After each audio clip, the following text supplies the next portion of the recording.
Assalamualaikum warahmatullahi wabarakatuh. Nama saya Reni Febrianti, Puldatan dari Kelurahan Bukit Baru. Alhamdulillah pada hari ini kami telah mengambil sertifikat elektronik perwakilan dari warga Kelurahan Bukit Baru. Program PTSL sangat membantu di kelurahan kami terkhususnya dari 2021 hingga sekarang alhamdulillah masih diperpanjang.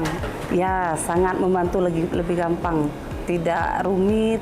Tinggal duduk manis lah istilahnya, itu kan tidak terlalu kesana kemari lah atau terima beres. Paling mempersiapkan berkas-berkas yang diperlukan dari BPN.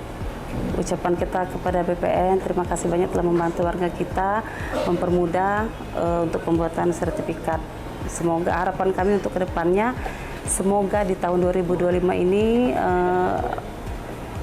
sertifikat bisa lebih banyak lagi agar mempermudah untuk masyarakat kita mendapatkan sertifikat. Terima kasih. Wassalamualaikum warahmatullahi wabarakatuh.